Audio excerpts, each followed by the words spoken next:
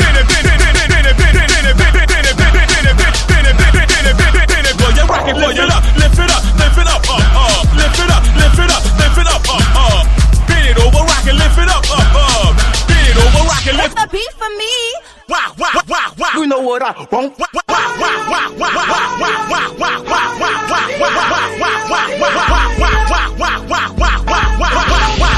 you know what I want.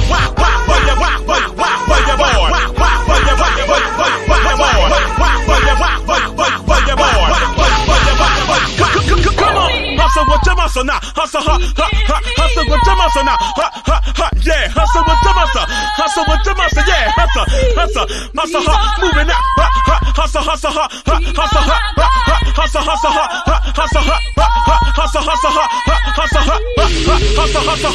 come on.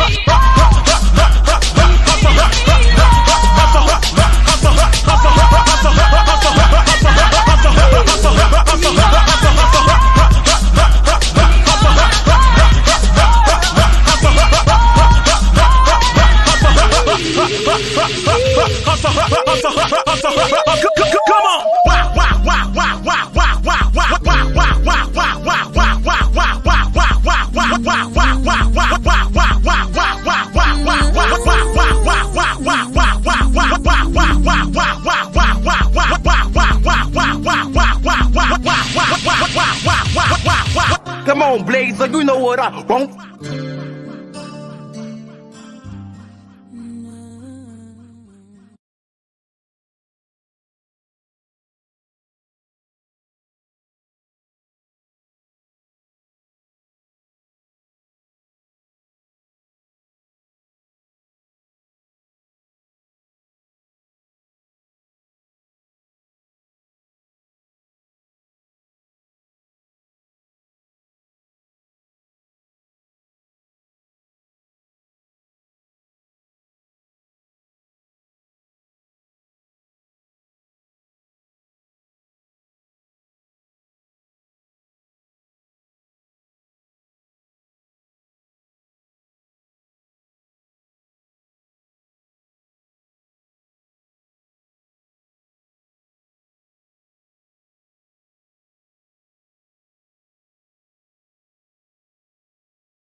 Okay, y'all, I'm back. All right. Let's go to this other video. Because I like going down memory lane. Let's go to this other one.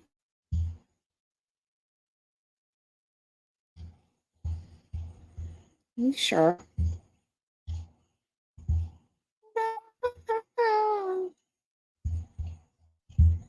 This is another one of my earlier videos. This was a year ago. My description says, "This is why Black women have to be empowered." And this was done, yeah, January 20th, 2023. So a year and a half ago. Again, this is like when right when I started YouTube, so.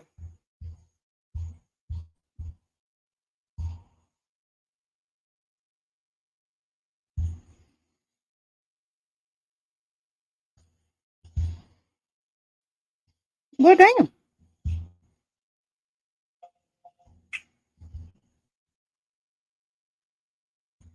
When the fuck did I start? Why would you wait so long to show that you're sharing with us today? Why would you go so long? If he's going to be doing all that, then I'm going to be doing it too. Thank you. Your stuff, and I get like important phone call that I had to make or had to go live. And y'all hear my dog. Hold on.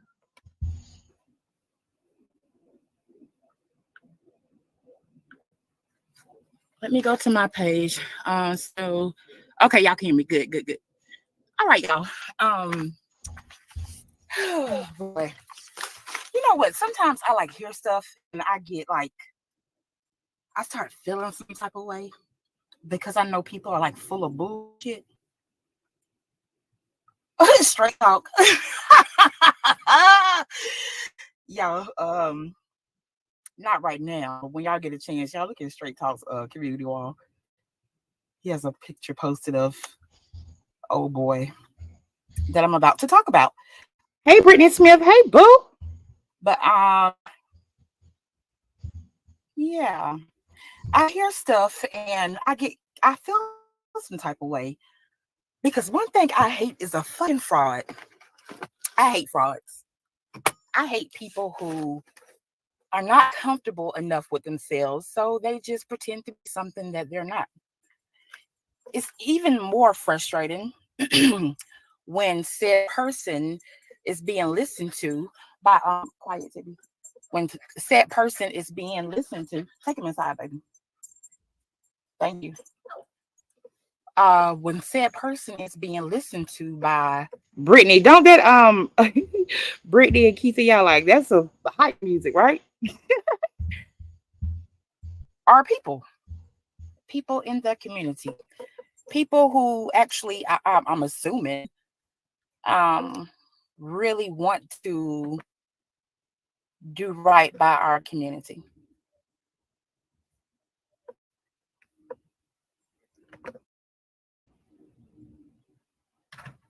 Let me turn this off. Yeah, let me know if my if the sound messes up or anything. Just turn the Bluetooth off because I want you guys to hear this. I want you all to hear this, right? And then we're going to get into some things. Let me know if you guys can hear this clearly. If he's gonna be doing all that, then I'm gonna be doing it too. Like I'm sitting here, and I hate to continue to say this. I keep going back to how much I am gaining listening to you, and how much I believe. Crazy. Yeah, that's what I want to do. You don't sit down in the room with you. You think like you walked in, and I think a lot of people would see you walk around the corner and get scared. That's what I wanted them to say. Why would you want? When I was 21, I wanted people to fear me. But look at 40 years old. I don't need no fear. Look at what it did once we sat down and have a conversation, though. Yeah. But I think so. So why wouldn't I guess my point is I thought you was crazy. No. I'm next. Because there are better ways. You a very smart man. There are better ways to get people's attention over fear and anger. I don't know why would people think about you? Bro, I'm not the only one. The world would feel that way. Not the kids, though. The kids listen to that. The kids that have never talked to you feel that way. I guarantee you, when I walk in the room, the first thing kids say to me is, Becky with the good hair. they love what I'm doing. I mean, it's just like, not all of it. I did start toning it back a little bit. If you look at this, I don't really curse as much as I. Just so you guys know, this is his interview on the Pivot podcast. So let me go back a little bit because I should have said that. Get scared. That's what I wanted them to say. Why would you? And I hate to continue. Then we're going to get into if you guys. Like I'm sitting here, and I hate to continue to say this. I keep going back to how much I am gaining listening to you, and how much I believe. Crazy. Yeah, and I get it. That's what I want. If you don't sit down in the room with you, you think like when you walk in, and I think a lot of people would see you walk around the corner and get scared. That's what I wanted them to say. Why would you want? When I was 21, I wanted people to fear me. But look at 40 years old. I don't need no fear. Look at what it did once we sat down and have a conversation, though. Yeah. But I think so. So why wouldn't I guess my point is I thought you was crazy. No. I'm next. Because there are better ways. You a very smart man. There are better ways to get people's attention over fear and anger. I don't know why people think about you. Bro, I'm not the only one. The world would feel that way. Not the kids, though. The kids listen to that. The kids that have never talked to you feel that way. I guarantee you, when I walk in the room, the first thing kids say to me, Becky with the good hair. they love what I'm doing. I mean, it's just like, Not all of it. I did start toning it back a little bit. If you looked at it, I don't really curse as much as I used to because it's like you can't just browbeat them with it. But that first year and a half, I meant to do it exactly the way I did it. So you being as strategic as you are, and now getting to the point where you can share with in the way. Okay, hold on. Today. I know you fucking lying. For anything this guy does, to be described as strategic. No. There is no strategy to this motherfucker. His the way his brain processes things, I don't even think he can think 2 steps ahead to even have a strategy. He's too fucking lazy to even come up with a strategy. Forget about implementing it. This shit is comical to listen to. It's like somebody who fucking trip and fall. Everybody start laughing at them. They say, I meant to do that. I was trying to get you motherfuckers to laugh. No, that wasn't no strategy. You and strategy don't know each other.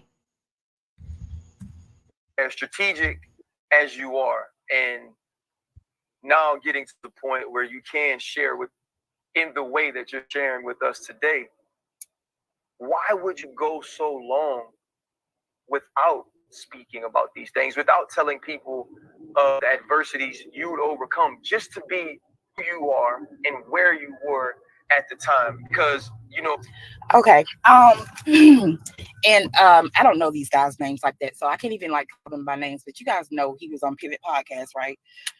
So they asked some really good questions. They really did. One of those questions being, so why were you like not saying anything about this? Hola, JT Chulo. ¿Cómo está? Before. You know, it's somebody who speaks so in such a passionate manner about what they believe in, you would think that nigga, you would have said something. You would have at least murmured a word or something. You know, some kind of pushback. I understand you have a job to do and there's money on the line. But how do you go from being fucking mute all of these years to all of a sudden, what, your balls drop? Is that how it works? Okay. All right. But they were asking a really good question. Y'all, I'm trying to get to a certain point in here that's going to lead to my discussion. So let's just listen some more. Again, this is Pivot Podcast. Your reputation does precede you now, right? When you walk in, it's, oh, Becky with the good hair. But sitting here, you're so much more than that. And I get you being about the community and being about what those kids think, what those kids say, what those kids know. But when you talk about what the word bust has done for you from a deal standpoint, from a perception standpoint, from the way that people want to communicate with you and work with you and all those things, if the world knew what we know now, what people will learn now, or what those kids knew, it wouldn't matter what Stephen A said. Like, you actually had the power to change some of those things. And you said that people didn't want to hear you. I believe they did. Just didn't give us an opportunity too. Why would you wait so long to show this? Well, it's two things got to be ready. I have to be ready too. So I think at that particular time I wasn't ready. I've been in court for 5 years fighting for my children. You're talking about a man who, I had my kids in my household, and then I was called a deadbeat, which is supposedly the worst thing. Maury said that's a fucking lie. If you guys have been paying attention to my community wall lately, you got kind of a little bit of insight into what really happened in court. Now I have a whole lot more. And just to hear this man fucking just lie like this, it's disgusting. It's fucking disgusting.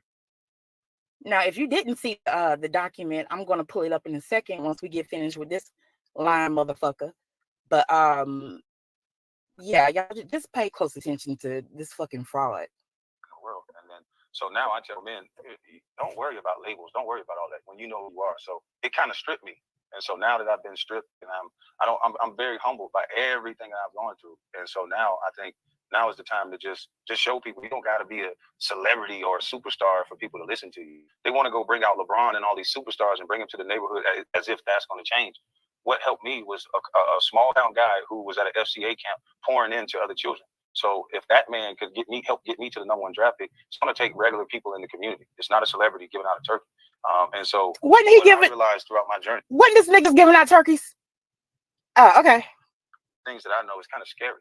I almost went to jail trying to redo my part. You know, I brought some guys out. I'm like, we're just going to paint the park. We're going to put up some new nets. We're going to do it. They brought the police surrounded the park like we was selling drugs. I'm like, what's going on? I had to learn. You got to go to the Because you dumb motherfucker. That is owned by the government. I mean, it might be in your name or whatever, but still, like, overall, that's being cared for by the government. You don't come out there every so often to make sure it's clean. You know, if something happens, I'm pretty sure it's not you that's going to get, if a child gets hurt, it's not you that's going to get sued. So what the fuck? Y'all just got drunk one day and decided you was going to go paint some shit? That's not the way the world works. And that's what I'm saying. He's so disconnected. You don't even understand. Like, I know to have like a fucking lemonade stand, you have to have certain permits. If my daughter wanted to have a lemonade stand, you have to have certain permits. This dumb drunk motherfucker and whoever decided they wanted to go paint something that they probably didn't even take their own kids to. And surprised when the boys came out and said, what the fuck are you doing? Why are y'all drunk motherfuckers out here on the playground? What are y'all doing? Of course they were going to respond like that. Somebody probably saw y'all asses and was like, y'all need to go check that out. What the fuck is going on over there? Sorry, not sorry. Commissioner, there's like chains that you have to go up just to help people. And when I started talking about building single homes for single mothers at a reduced rate, I got so much pushback. And I think King Randall talk about it. Just y'all. Now I've heard this before. I've heard like bits and pieces. What real work did he put into creating? Because that's a big need, right? Affordable housing is a big need, I think, nationwide. So kudos to whoever is actually putting in that work. When did he actually do more than just talk about it? Please let me know, because he's mentioned that several times. So you would think that, you know, there'd be some kind of progress on that situation. But yeah, I haven't heard anything like substantial as far as like. Hold on, I want to see what's it about affordable housing. Just homes for since you over there. Sorry, not sorry. Commissioner, there's like chains that you have to go up just to help people. And when I started talking about building single homes for single mothers at a reduced rate, I got so much pushback. And I think King Randall talk about it. Just y'all building homes for single mothers at a reduced rate.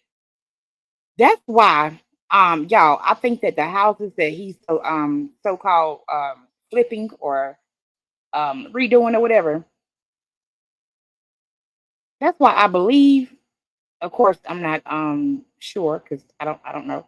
I wouldn't have access to it. But I believe like these are gonna be like houses where he'll get like Section 8. He'll like rent them out to women who get like Section 8 vouchers or something. If y'all pay close attention, y'all remember that one day he came into that house and he was showing like, oh, I just bought this house, I'm gonna do this and this and this to it. And you could hear like a whole family in the background. And they were actually talking shit to him. And the kids and stuff were like, what are you doing in my room? As he went live and was like trying to show off what he was going to do to this house. I'm thinking, is this what you mean by building affordable housing for women in need? Because if so, this is not that. Renting out your property to a woman to get Section 8 vouchers is not building properties for single mothers in need. Cut it out. The only thing you can do is benefit from it. Yeah, so that shit was fucking weird. For him to say some shit. Yeah, I that's what I think that when he says building homes for single mothers. Yeah, this dude. I've heard this before. I've heard like bits and pieces. what real work did he put into creating? Because that's a big need, right? Affordable housing is a big need, I think, nationwide. Oh, So and also keep in mind, this is the same guy before he went viral that was fussing about welfare queens or something to that effect, talking about black women living off the government. But if he's getting Section 8 voucher money off of these properties from women, nigga, you the fucking real welfare queen. You're getting money from it. Y'all remember he used to talk shit about women using government assistance, even though his mom used government assistance, even though that was a part of his fucking love me speech. I was in the cheese line. So just the hypocrisy, y'all. Oh, kudos to whoever is actually putting in that work. When did he actually do more than just talk about it? Please let me know, because he's mentioned that several times. Hey, daughter of Zion. Hey, boo. You would think that, you know, there would be some kind of progress on that situation, but yeah, I haven't heard anything like substantial as far as like progress on that. Now, y'all correct me if I'm wrong, but yeah, just a bunch of talk. From what I've tried to do on a small scale in my hometown, that I know will actually help these kids, the amount of pushback I got from people that look like me is kind of scary. So it's my belief that there's a lot of money that black folks make by black dysfunction. Have you ever seen or met a deadbeat at the courthouse fighting for his kids? Yeah, that's what they say. No, have you ever met? I never met one that was fighting. Oh, no. I get it. Fighting for their children. No. Yeah, so I appreciate that. You know, but with that, I do want to ask you, like I asked all the guests. He just said, okay, he asked a question, and I guess he was trying to, you know, make some kind of statement with that. Have you ever seen a deadbeat fighting for their kids? Oh, but I've seen several deadbeats in child support court. What are you talking about? I've seen several deadbeats come to child support court. Showing up is not the same as fighting, right?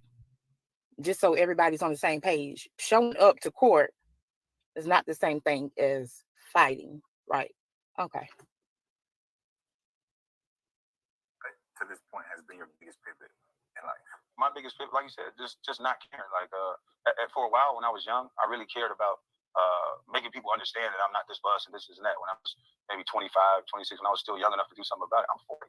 I don't play basketball. I don't care. I just want people to see the difference in how the media spin these narratives and destroy these men's name. And now I'm at the point now that regardless of whatever you call me, that's not going to stop my commercial real estate from bringing in what it brings in and things of that nature. In the words of Jamarcus Russell, if you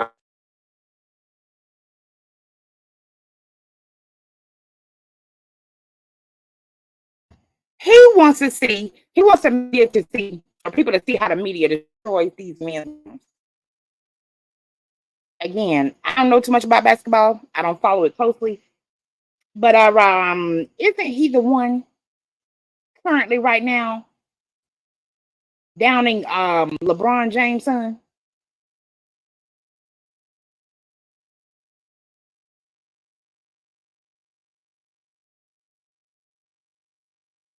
Isn't he like right now all of a sudden anti-nepotism? If you got nepotism is basically because of your family, you getting a job. Now, again, I don't know that much about basketball. I'm not gonna pretend to. But I do know that LeBron is right now big in basketball. If he has a son that's in the draft and his son just so happens to make it, nepotism or not, that's still another black player making it. That's still,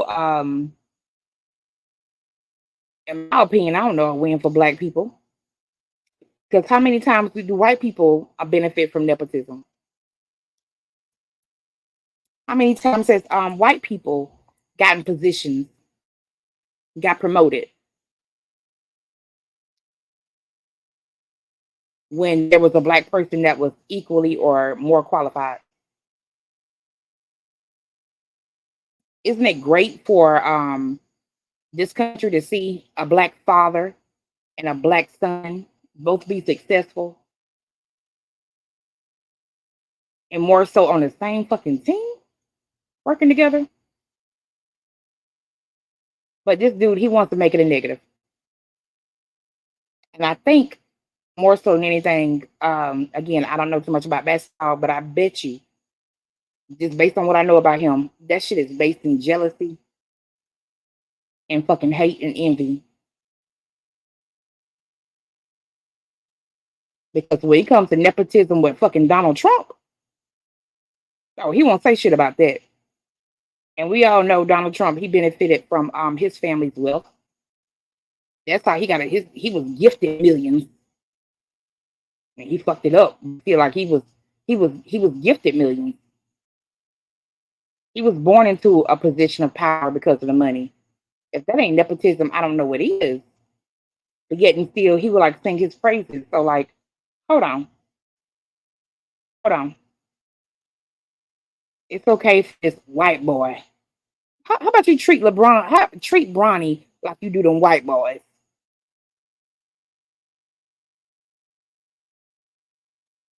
Or shut up about it. You can have your own opinion about it. Whatever. Like some people, I understand, like some people feel a certain way about Bronny, LeBron, or whatever.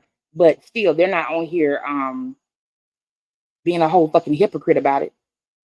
They say it and they're like, I would hope, point it out across the board. But this dude, when it comes to nepotism, when it comes to Donald Trump, or like, I'm pretty sure if it's some person, he wouldn't say shit.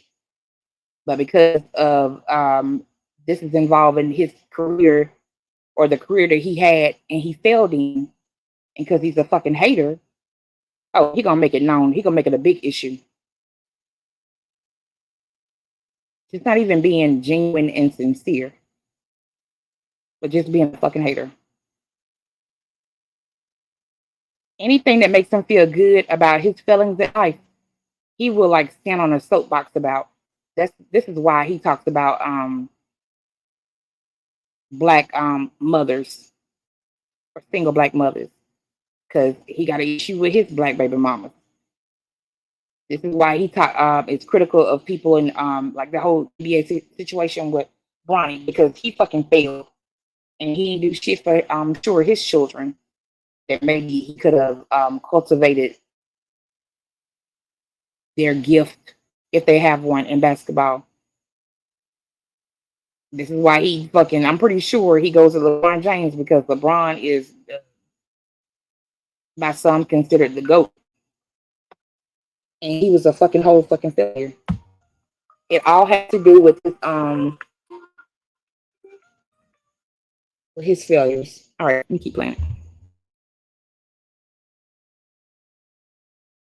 Don't call me a bust. Make sure you put the biggest under that motherfucker. You know what I'm saying? Speaking of bust, you said like the marketing gives, I understand, because that word is negative. Yeah. You can't find bust mean positive. Well, I there you go.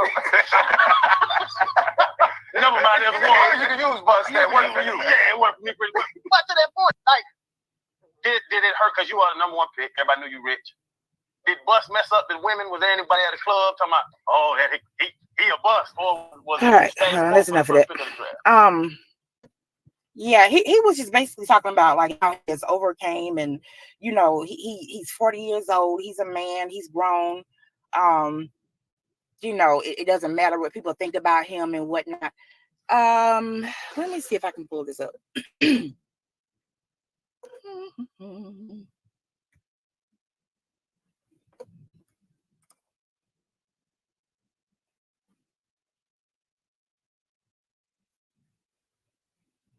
What's this nigga's name? Big ugly motherfucker. Big dumbass motherfucker. Okay.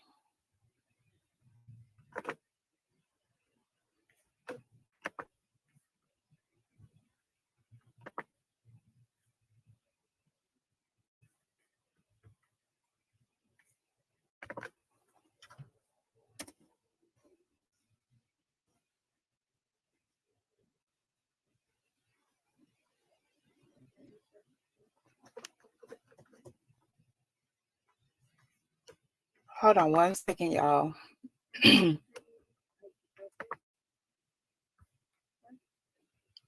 Oh, look. Okay. What?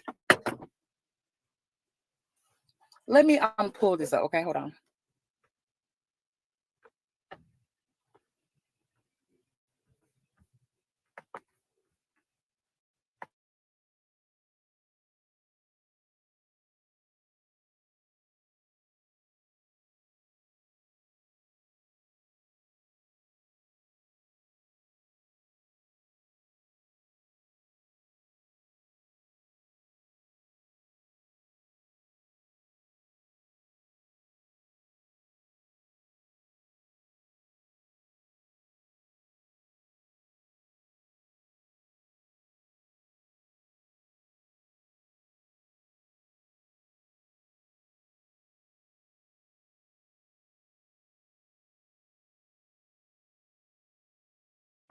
Okay, y'all, I'm about to share my screen.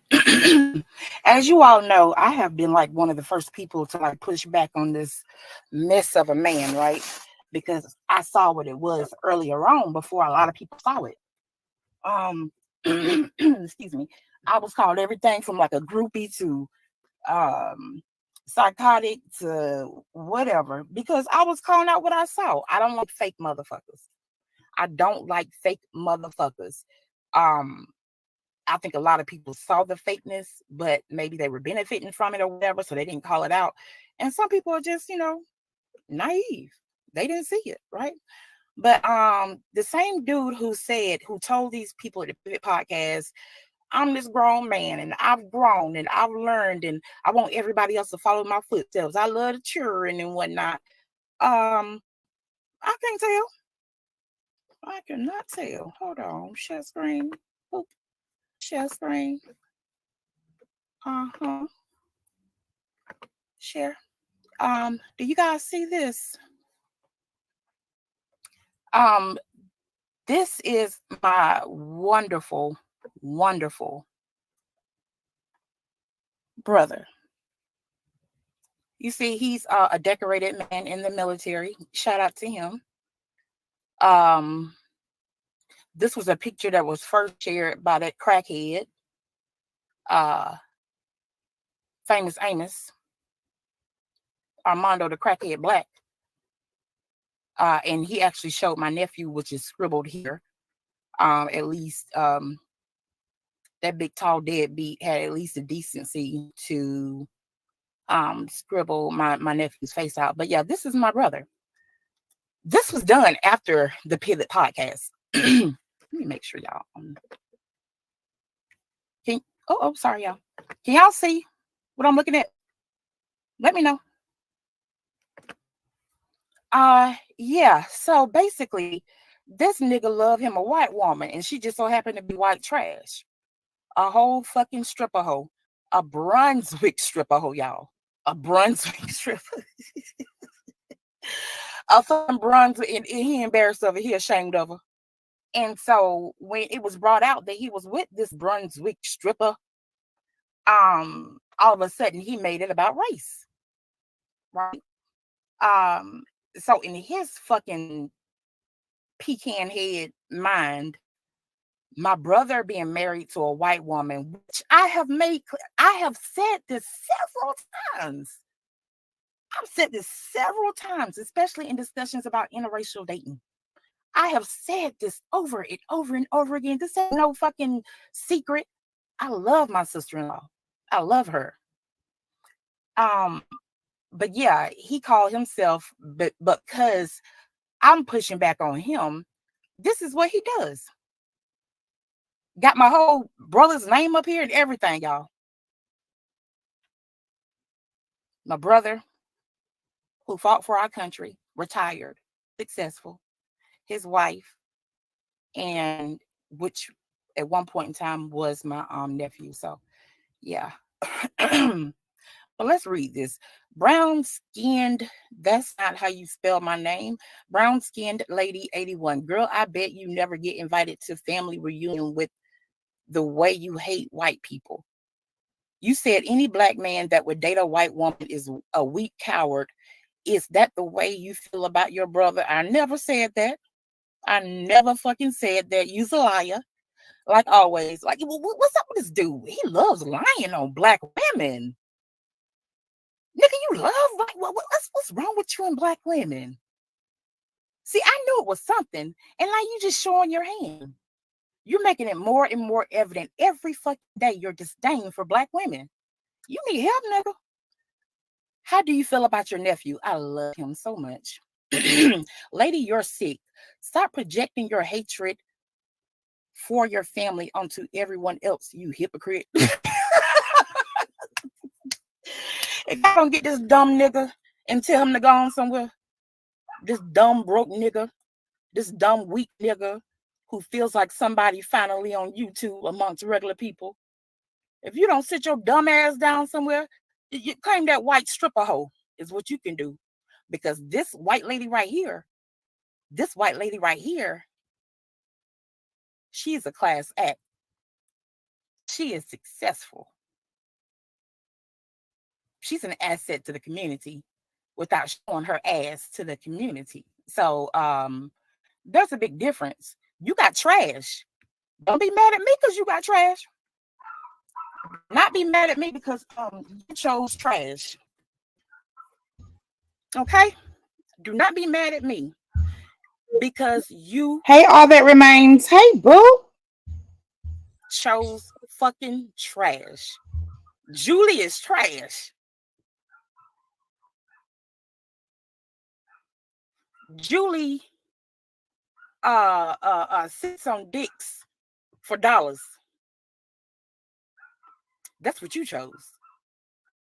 Now, had you stuck with those babies' mothers who happen to be black, who are successful in their own right, maybe you would be somebody right now. Maybe they could have helped you stay in line, because now look at you, nigga.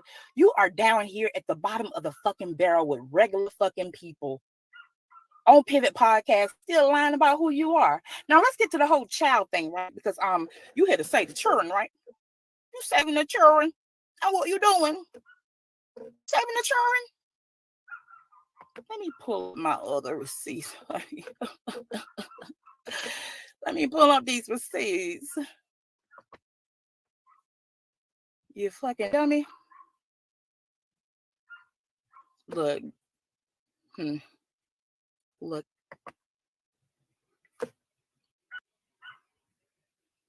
Okay. So, let me share my screen again, because this nigga, he's all about, I'm not sure if you guys heard the part where he was talking about how he made sure the kids get into karate. He made sure the kids are getting what they need. And why the kids is in class, and just because they went to sleep and they wake up and they can do their test, the teachers need to do A, B, and C and all this other stuff. And he's always talking about what parents need to do, especially single black women, right? That's his go-to. Again, he has an issue with black women, although his bum ass daddy, again, your bum ass fucking daddy, left y'all asses for dead, but literally killed somebody else. Your bum ass daddy did that. Shout out to me, single mother, or she stuck around, right? Y'all, I just want to take note real quick. Even though, yes, you can learn more information, you can change your perspective on things sometimes, but shout out to consistency. Y'all, this was like over a year and a half ago. And I'm still saying the same thing. Like, I'm not switching up to fit a narrative. I'm not switching up just to win an argument at that point in time. So, yeah, shout out to the kid. And shout out to old videos showing somebody who's fucking shrill about it and consistent. But you got like all this animosity for single black mothers, and I don't fucking get it. And for the mammies over there in your chat, y'all need to do better. Y'all please do better. Have some kind of self-respect that's worth of something. Push back on that nigga. He ain't nobody. He ain't nobody special. Nigga, check the check like the rest of us. And I can prove it. Want to see it? Here you go.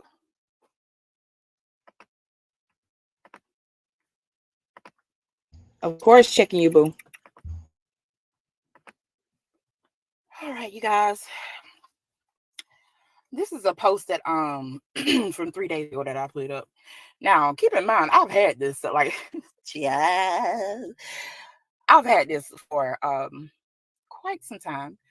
But let's just read this post. And this, you know, a lot is written a lot better than that fucking shit he just put together. But let's just read it.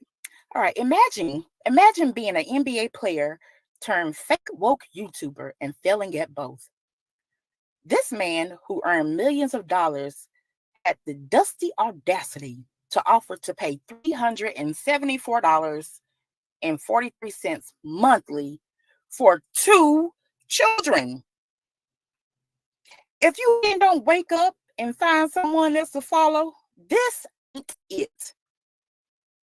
Now, we can continue to do this, or you can take your remedial ass back to that piece of a page you have. I'm down for whatever. And although I just made sure I tagged those girls that she want my attention to. At JJ Brunswick Scripper London, share some of those $1 bills, you know, the ones thrown in your face before hitting that nasty floor, and you're made to pick up. Pathetic. With your boyfriend. Maybe then he will pay more for his children than the meals he shows off in attempts to feel relevant and important. Hashtag, you ain't shit. You ain't shit. But I want you guys to take a look at this. He helps the children, right? He helps the children. How can I don't even know how to make this bigger, but I'm hoping you guys can see it. Let me know if you guys can see it. The Kwamites here. The Kwamites are in the house. I'm sorry, Sister T. Like that's your thing. That's your thing. The Kwamites here. Y'all get out the dunce hats. The dunce hats. All right. So, anyways, right here. Now, if you guys are not familiar with child support, right? Basically, what happens is the mother and the father both have to give honest accounts of how much they make, how much they're earning, how much they have like in their savings and whatever, so that the court can be well informed when they're making a decision about who should pay what, right? So this is your boy's worksheet. This is his worksheet. Now, according to him, his monthly gross income, $2,550. Y'all see that? $2,550. But oh, my baby mama, she makes $4,533, right? Because either he is fucking lying like a motherfucker, or he is not giving the. It's obvious because some other stuff happened, but I'll just let you know he lying like a motherfucker. He lying like a motherfucker. He's lying, and you know why? Because he doesn't want to pay what he needs to pay. He doesn't want to pay the bare minimum based on how much he is getting in. But yet and still, he's telling single mothers that there's a problem. This nigga don't even want to pay for his own children. Yet and still, he says that single black mothers are the problem. Okay. Right here is where, you know, if these numbers are true, this would be the correct amount that each parent would be obligated to pay. Sorry. This ex-NBA player is saying that he should be paying $374 fucking dollars for 2 children. Wow. The baby mother who was able to go to school and become have a good profession, a great profession, but ain't no NBA player. But she should be obligated to pay $1,030. What kind of bullshit is this? What kind of bullshit is this?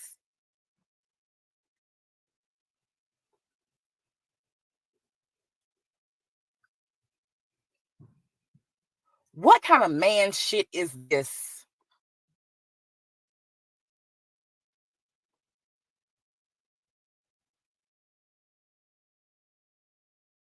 And keep in mind, this is while she's actually giving day-to-day care, while she's responsible for their well-being and emotional well-being, their physical well-being 24/7.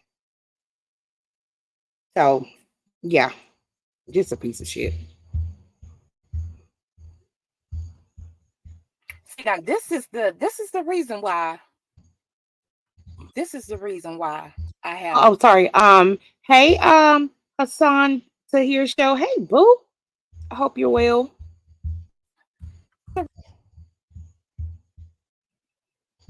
See, now this is the reason why. This is the reason why I have to take issue with motherfuckers like him. You got fucking idiots over there following this man, following his lead like he is some kind of leader. You are a dusty ass bum. You are a good for nothing deadbeat ass bum. I'm sorry. Yeah, you got height on you, but nigga, you ain't cute. You ain't cute. You are weak as fuck. You scary. You have to get high and drunk in order to even act like you got some kind of nuts.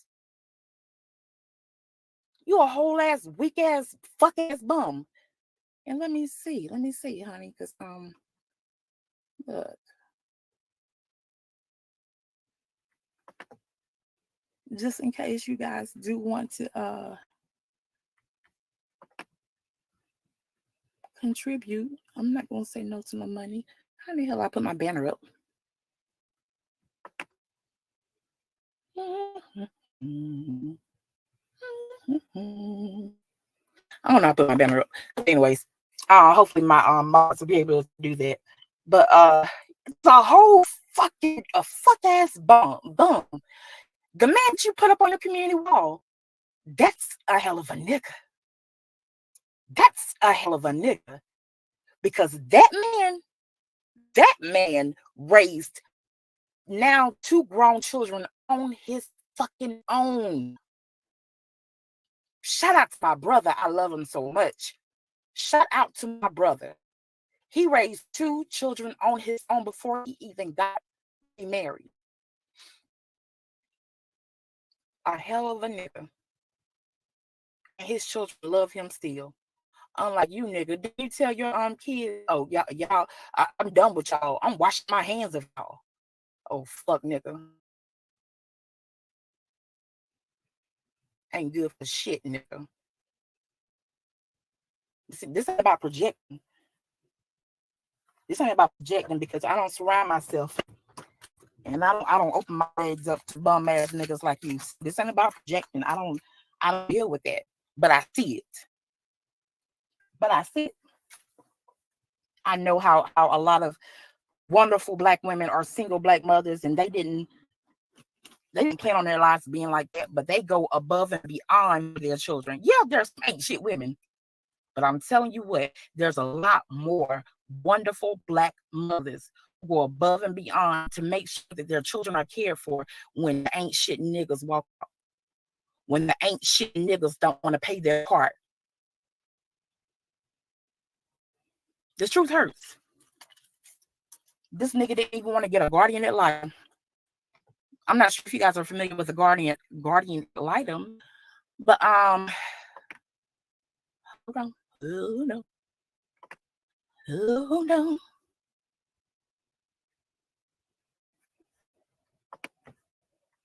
Give me 1 second, please. We can do this all day. We can do this all day.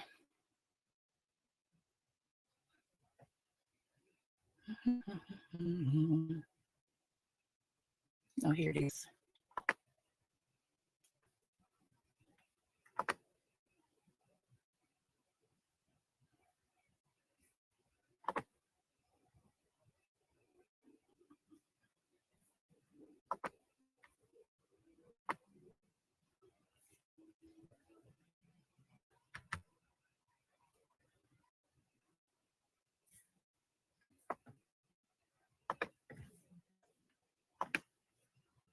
Okay, so let me share my screen one more again. And thank you guys, everybody who's here. I really do appreciate you all. I really, really do. I was going to take time to greet everybody to start, but I had got a phone call. All right, so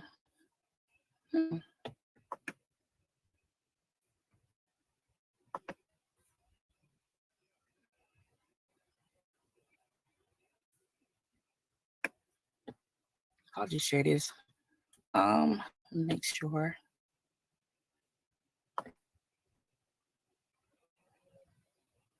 Okay.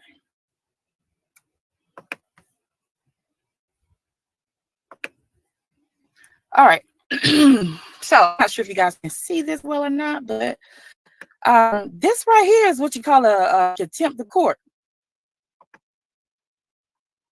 You know when niggas don't do what they're supposed to do?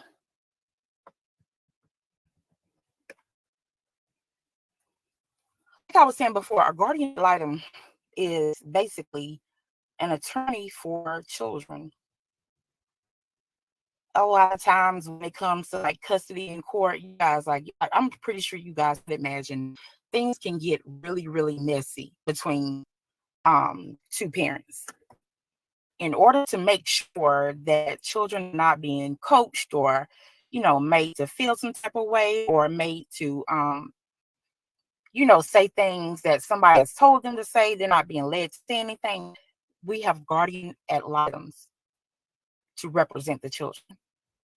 They build rapport with the children. They get to know the children outside of, just being around the parents. It's important. It's really, really important.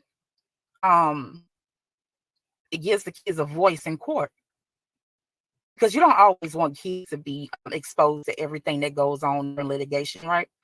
You don't want kids to always hear like the sometimes horrible things being said about their parents. A guardian ad litem is freaking necessary. He was supposed to pay for it, and rightfully so. Rightfully so. Nigga, you were in the NBA. I want to hear nothing about no, is it equal? Nah, you were in the NBA. You should want your children to have a voice. You should want your kids to have a voice. Your baby mama takes on the responsibility of those children every fucking day. Every fucking day. Now, I'm not saying I know when the last time you seen them or even gave them a hug or whatever. I know you talked on the phone to one of them and she said she wanted a puppy and you hurried up and came back and shared that with everybody like you some kind of father of the year. No. No. You ain't shit deadbeat who didn't want to pay for this fucking guardian ad litem so your children can have a voice in court. I'm not sure if you guys remember or not, but when this nigga first came on, when he first went viral, I remember it was one of those videos where he had like tens and tens and tens of thousands of people watching him. When I say this motherfucker went in on those black women who were raising his children, when I say like they were everything but a child of God, everything. And fucking mammies in the chat, yeah, you right. Now that I look, my sisters, I love y'all. There were some of y'all who were like, no, stop, please stop, don't do this, because you were just going fucking in. There's something wrong with you. There's something wrong with you. Now, I like to point out the bullshit, but when it comes to my real life, my children are my priority. I would never, ever. I'm married. But if things would never work out between me and him, I'm not going to be online bashing the father of my children. I'm not going to do that because I'm grown. And my children's feelings come before anything else. Okay? Obviously, that's not a priority for you. But anyways, if you guys remember, I remember that night. And that's when I really... Shout out to the consistency.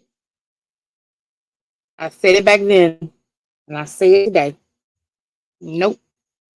Not gonna do it. But I was like, this nigga ain't shit. He ain't fucking shit. And later on, that would just be reiterated for me. I'm watching at night.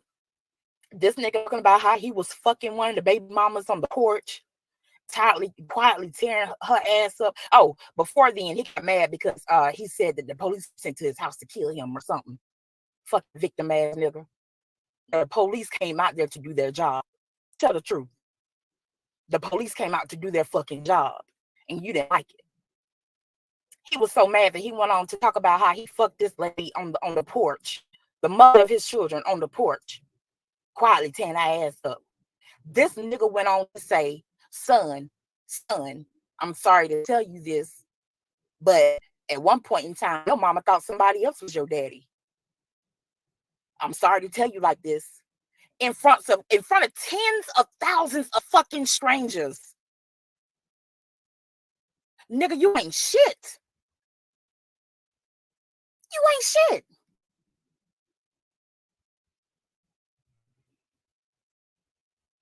Call these ladies all kind of bitches and whatever else. Again, some black women, some of y'all just need child gone somewhere. Please gone somewhere. Some of y'all are weak and pathetic and thirsty as fuck. And y'all the same ones who get ran through. The same ones. Child, that nigga don't want y'all. Probably nobody for long. Sorry to tell you. No real man wants somebody just so easy who's gonna lay down like a rug and just let them treat them any kind of way and just, child, you don't go on with that. But yeah, that was this man. He said that shit to his children. To his children.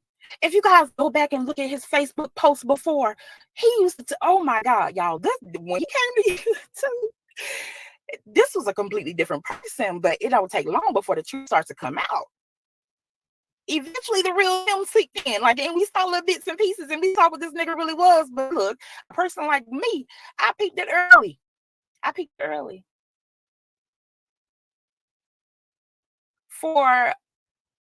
For like a year, over a year or whatever, I've been calling this shit out. It was sickening to see black people following this fucking fraud who use black people who are underprivileged or oppressed as a means to get money and attention. He failed at basketball, so now he felt like a king amongst, I guess, peasants. I guess it's like regular people. I don't know. I don't know what he saw in his mind, but I mean, he's a moron, so whatever. But he used the same people he claims to care about. He don't give a fuck about black people. He don't give a fuck about his black daughters, his black sons. He can't care about other black people. This shit don't make no sense. He likes the attention. He likes to feel special. He likes to take his mind off of what he really is. I ain't shit nigga. And all you fucking moronic Kwamites in there. Y'all keep him in a daze, coddled into forgetting his reality. He ain't shit nigga. Now, we can continue to do this. I got plenty more. I got plenty more where this came from. Now, if you want to get into it, we can get into it. But I'm like this. If you don't like what I'm saying, how about we have a verbal back and forth? Never, ever, ever, ever did you see me post any pictures of any of your family. Not once did I put out information that was out there like you did my name and my location, right? I've never fucking lied about anything you said like you did me. You know, on Father's Day when you was in your feelings and you said that I said you R-worded somebody, which I did not. And that gave you free reign to post my real name and my location on your community wall. Now, I'm not whining. I am not whining like that. I'm not built like that. I'm just simply pointing out further that you ain't shit nigga. You keep proving yourself to be an ain't shit nigga.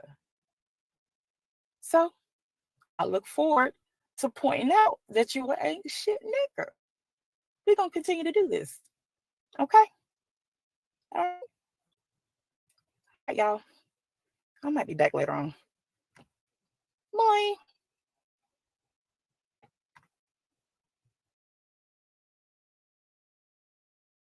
Shout out to Memory Lane. Shout out to motherfucking Memory Lane. Yeah, consistent. I've been consistent. But I wanted to go back over some things, and I'm going to continue to go back over things because sometimes people, again, shout out to Iceberg because, you know, those video, audio, has perspectives. It hits different. So I think I'm going to continue to do that. I'm going to, as well as talk about what's going on presently. So, but yeah, y'all, it is 1:30. Let me get off of here. I appreciate y'all. I do. Y'all know this is the backup channel. I'm still waiting. I'm not sure exactly how long it's going to be before my main channel's back, but Lord knows, y'all, it's still there. So that's a good thing. So I appreciate y'all even coming over to the backup, looking for and coming over to the backup, or hitting the link that I post to let you guys know that I'm going live on the backup. Thank y'all for hitting the like button. Thank y'all for listening.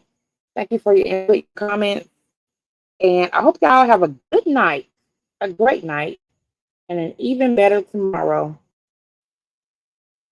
Yeah, until next time, y'all. Bye.